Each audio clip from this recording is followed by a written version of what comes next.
कैमरे में बंद अपाहिज। आप सबका स्वागत है मेरे चैनल ऑनलाइन एग्ज़ाम में। आज हम कविता पढ़ रहे हैं कैमरे में बंद अपाहिज। ये रघुवीर सहाय की लिखी गई कविता है।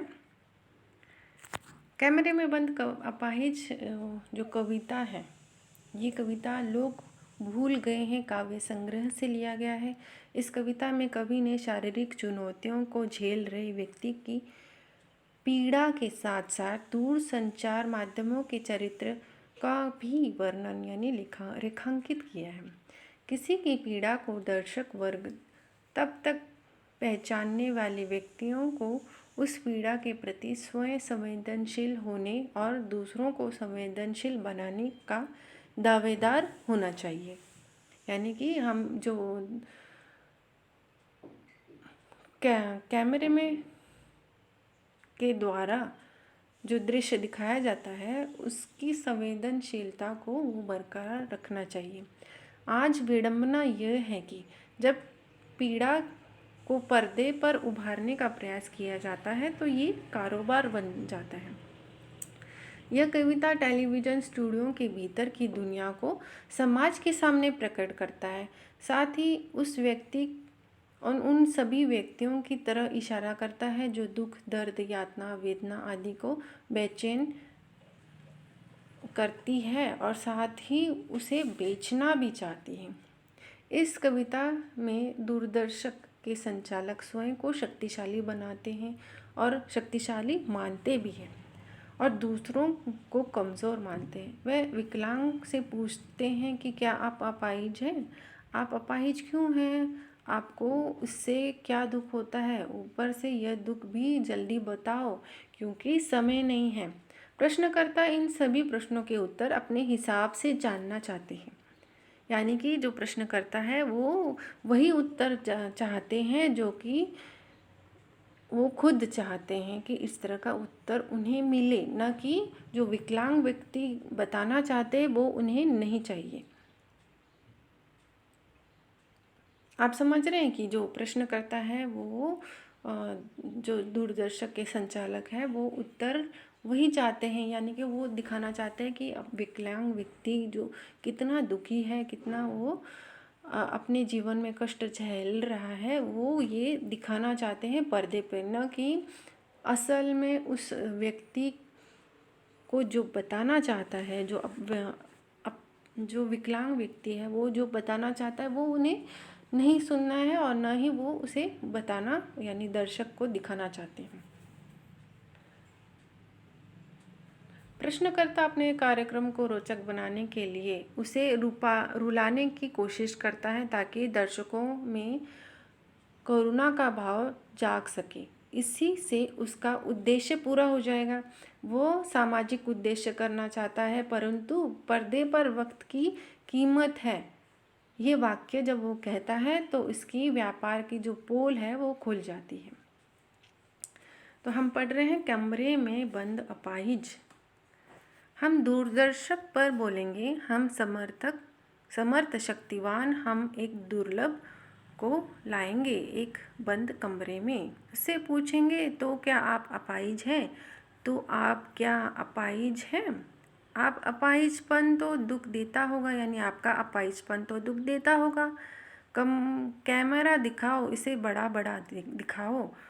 हाँ तो बताइए आपका दुख क्या है, जल्दी बताओ। वह दुख बताएगा, वो दुख बताइए। बता नहीं पाएगा कौन?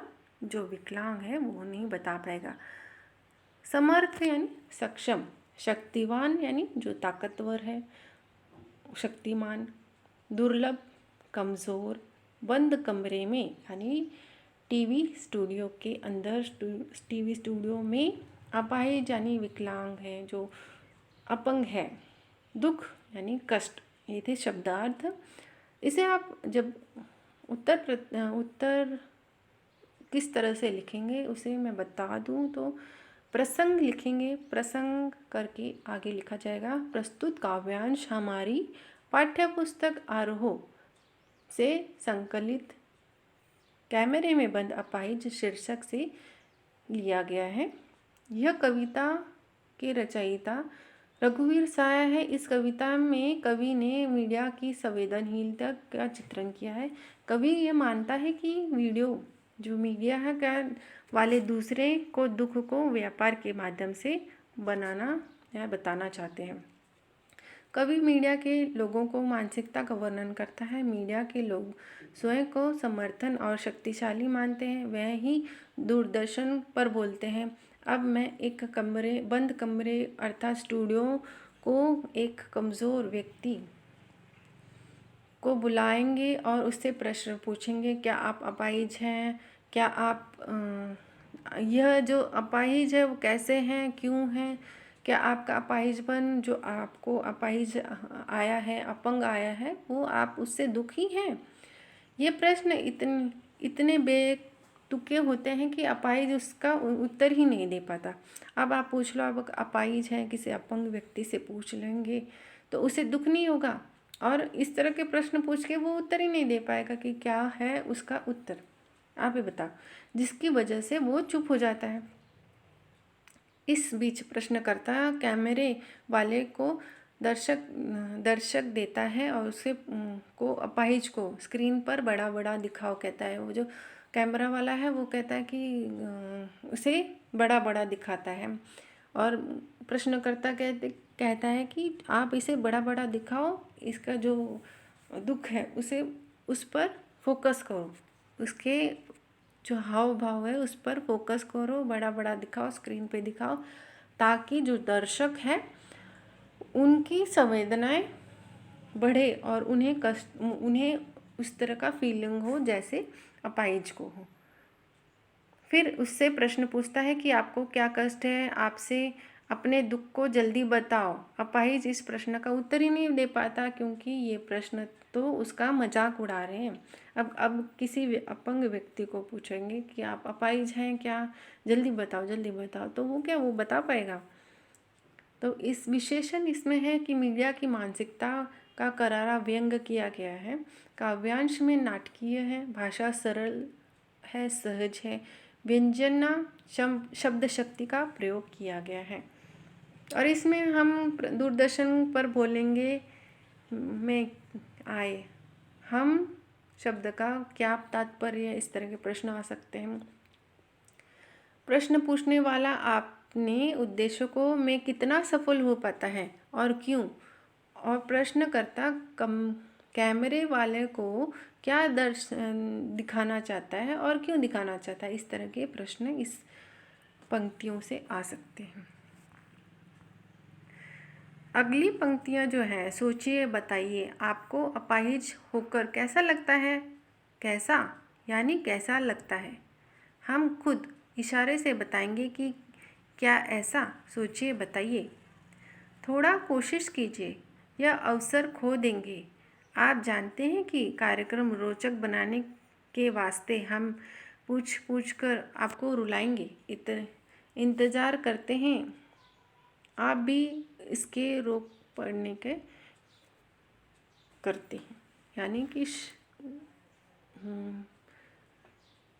वो कैमरे वाला और प्रश्नकर्ता ये कहते हैं कि आप भी जो दर्शक है वो भी रो पड़ेंगे। शब्दार्थ है रोचक, दिलचस्प।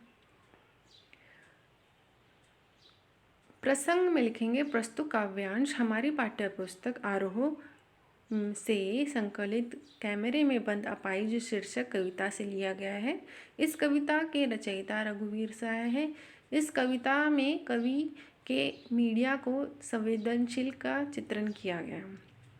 कवि का कहना है कि मीडिया के लोग किस तरह से किसी न किसी तरह से दूसरों के दुख का व्यापार बनाया देते हैं और उसके माध्यम बनाकर वो खुद वाहवाही लूटते हैं। वाक्य है, इस काव्यांश में कवि कहता है कि मीडिया के लोग अपाहिज से बेतुके सवाल करते हैं। वे अपाहिज से पूछते हैं कि अपाहिज होकर आपको कैसा लगता है, यह बताइए, ये सोचकर बताइए। यदि वह नहीं बता पाता तो वो क्या कहते हैं कि वह स्वयं ही उत्तर देने की कोशिश करता है, क्योंकि अपाहिज नहीं बता पा रहा है तो वो प्रश्नकर्ता खुद ही उत्तर दे देता है। वह इशारे से उसे बताता है कि क्या इन्हें ऐसा महसूस हो रहा है कि ऐसे आपको महसूस हो रहा है कि दुख हो रहा है, आपको बहुत रोना आ रहा है या आपको कुछ बताना चाहते हैं, वो इशारे से उसे बोलने को उकसाते हैं कि ऐसा बोलो वैसा बोलो, जिससे कि उनकी प्रेक्षक वर्ग मनोरंजित हो सके, उनकी संवेदनाओं से वो खेल सकें। थोड़ा सोचकर और कोशिश करके बताइए। यदि आप इस समय बता नहीं पाएंगे तो सुनहरा अवसर जो है, आपको सुनहरा अवसर मिला है, आप जो टीवी चैनल पर आ रहे हैं, आप स्क्रीन पे आ रहे हैं, ये जो सुनहरा हम अवसर है वो खो देंगे। अपाहिज के पास इससे बढ़िया मौका नहीं हो सकता कि वह अपनी पीड़ा समाज के सामने रख सके। मीडिया वाले कहते हैं कि हमारे लक्ष्य आपके कार्यक्रम को रोचक बनाना है। मीडिया वाला कह रहा है, प्रश्नकर्ता कह रहा है कि हमारा लक्ष्य क्या है, अपने कार्यक्रम को रोचक बनाना है। इसके लिए हम ऐसा प्रश्न पूछेंगे जिससे कि आपको रोना पड़े, रोने लगेगी, जिससे कि जो अपाहिज है, अपंग व्यक्ति है, उसे रोना आ जाएगा। वह समाज में भी कटाक्ष करते हैं कि वह भी उनके रोने का इंतज़ार करते हैं कि वह यह प्रश्न दर्शकों से नहीं पूछेगा। विशेषण में कवि ने क्षीण होते मानवीय संवेदना का चित्रण किया है। दूरदर्शन के कार्यक्रम निर्माताओं पर करारा व्यंग्य है। काव्य रचना में नाटकीय और व्यंग्य है। सरल भावुक खड़ी बोली में सहज अभिव्यक्त किया गया है। अनुप्रास व प्रश्न अलंकार है। मुक्तक छंद है। इसमें प्रश्न किस तरह से आ सकते हैं कि दर्शकों की मानसिकता क्या है, दूरदर्शक वाले किस अवसर का प्रतीक्षा कर रहे हैं, कवि ने दूरदर्शक के कार्यक्रम संचालकों की किस मानसिकता का उजागर किया है। इस तरह के प्रश्न इस पंक्तियों से आ सकते हैं।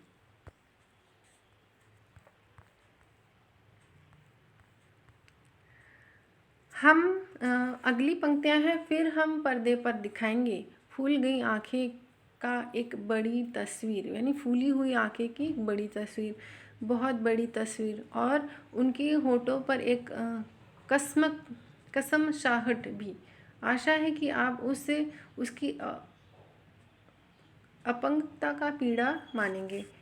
एक और कोशिश दर्शक, धीरज रखिए, देखिए हमें दोनों का एक साथ रुलाएंगे, हम दोनों को, यानी दर्शक और अपंग व्यक्ति दोनों को एक साथ ही रुलाएंगे। आप और वह दोनों, कैमरा बस करो, नहीं हुआ, रहने दो, पर्दे पर व्यक्त की कीमत है, अब मुस्कुराएं हम। आप देख रहे हैं कि सामाजिक उद्देश्य से युक्त कार्यक्रम, बस थोड़ी ही कसर रह गई है। धन्यवाद।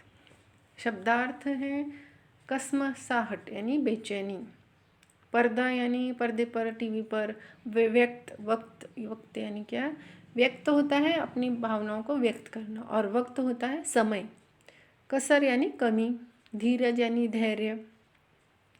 इसे लिखते समय आप प्रसंग में लिखेंगे प्रस्तुत काव्यांश हमारी पाठ्यपुस्तक आरोह से संकलित कैमरे में बंद अपाहिज शीर्षक कविता से लिया गया है। इस कविता का रचयिता रघुवीर साया है। इस कवि ने मीडिया के संवेदनहीनता का चित्रण किया है। उसने यह बताने का प्रयत्न किया है कि मीडिया के लोग किस प्रकार से दूसरे का जो दुख है, दुख को व्यापार के माध्यम बनाना चाहते हैं और बनाते हैं। व्याख्या कर रहे हैं तो व्याख्या में आप लिखेंगे, कवि कहता है दूरदर्शक वाले अपाहिज की मानसिक शोषण करते हैं। वह उनकी फूली हुई आँख जो होती है उसे बड़ा बड़ा दिखाकर, पर्दे पर दिखाकर वो दर्शक को आकर्षित करते हैं, और उनके होठों पर होने वाले बेचैनी है, उनकी चेहरे की बेचैनी है, कुछ न बोल पाने की जो तड़पन है वो दिखाना चाहते हैं। ऐसा करके वे दर्शकों को उनकी पीड़ा बताने की कोशिश करते हैं। वो दर्शकों को ऐसे दिखा रहे हैं कि जो अपंग व्यक्ति है उसकी कितनी पीड़ा है, उसकी बड़ी बड़ी फूली आँख हो गई है और उनके चेहरे पे बेचैनी है। वह कोशिश करते हैं कि वो उन्हें रुला सके, यानी जो अपंग व्यक्ति का दृश्य दिखाकर वो जो प्रेक्षक वर्ग है उन्हें रुलाने की कोशिश करते हैं और उनकी संवेदनाओं से खेलने की भी कोशिश करते हैं। साक्षात्कार लेने वाले दर्शक को धैर्य रखने की धारणा करने के कहते हैं कि आप लोग धैर्य रखें। धैर्य कहने के बावजूद वो वही दिखाते हैं जो उन्हें दिखाना है। वे दर्शकों व अपाहिज दोनों को एक साथ रुलाने की कोशिश करते हैं। तभी वे निर्देश करते हैं कि अब कैमरा बंद होने वाला है, अब कैमरा बंद कर दो। यदि अपाहिज अपना दर्द पूर्णतः व्यक्त न कर पाए तो कोई बात नहीं, यानी कि वो कहता है कि अपाहिज जो व्यक्ति है वो अगर अपना दुख बता नहीं पा रहा है तो कोई बात नहीं, क्योंकि उनका समय बहुत कम है, समय ख़त्म हो रहा है, इसलिए इसे बंद कर दो। पर्दे का समय बहुत महंगा होता है। इस कार्यक्रम के बंद होते ही दर्शकों के कार्यक्रम सभी लोग मुस्कुराते हैं और वो यह घोषणा करते हैं कि हम आपको जो दर्शकों को घोषणा करते हैं कि आप सभी दर्शक सामाजिक उद्देश्य से भरपूर कार्यक्रम देख रहे हैं, यानी उन दर्शकों को बता दें कि सामाजिक उद्देश्य का कार्यक्रम है जिसपे हमने अपाहिज अपंग व्यक्ति के बारे में बता रहे हैं और इसे बताकर वो दर्शकों को रुलाना भी चाहते हैं और साथ में उनको ये बताना भी चाहते हैं कि ये कार्यक्रम ख़त्म होने के बाद आप मुस्कुराए और अच्छे से ज़िंदगी जिए। इससे थोड़ी सी कमी रह और इसमें भी थोड़ी सी और कमी रह जाती है। वो हम आप दोनों को एक साथ रुलाना भी चाहते हैं और ये भी बताना चाहते हैं कि अब समय बहुत कम हो चुका है, बहुत कम है, कैमरे पर जो दृश्य चलता है उसकी बहुत बड़ी कीमत रहती है, इसलिए हमें समय रहते हुए हमें इस कार्यक्रम का अंत कर रहे हैं। फिर यह कार्यक्रम देखने वालों को आप सबका धन्यवाद करते हुए वह कार्यक्रम बंद कर देते हैं। विशेषण अपाहिज की बेचैनी तथा मीडिया के दर्शकों की संवेदनहीनता का दर्शन कराया है। मुक्तक छंद है, उर्दू शब्दावली का सहज प्रयोग किया है, पर्दे पर अनुप्रास अलंकार है, व्यंग्यपूर्ण नाटकीयता है। इस पंक्तियों में जो हमने अभी बताई इसमें किस तरह के प्रश्न आ सकते थे। एक और कोशिश, यह पंक्ति का तात्पर्य क्या है? इसका तात्पर्य है कि वह सब अपाहिज को रोती मुद्रा में दिखाकर अपने कार्यक्रम की लोकप्रियता बढ़ाना चाहते हैं। इस प्रकार अपाहिज से वह मनमाना व्यवहार करवाना चाहते हैं और जिससे वे सफल भी नहीं हो पाते। वे अभी तक सफल नहीं हो पाए हैं कि अभी तक वो नहीं, इसलिए वो कह रहे हैं कि एक और कोशिश करो और रो लो, ताकि ये जो आपका रोने वाला जो दृश्य है वो हम प्रेक्षक तक दिखा सकें। दूसरा प्रश्न, कार्यक्रम संचालक दोनों को एक साथ रुलाना चाहते हैं, क्यों? कार्यक्रम संचालक पर्दे पर फूली हुई आँख की तस्वीर को क्यों दिखाना चाहते हैं? इस तरह के प्रश्न इस पंक्तियों से आ सकते हैं। तो आज हमने ये कविता देखी। इसका पूरा वीडियो देखने के लिए धन्यवाद।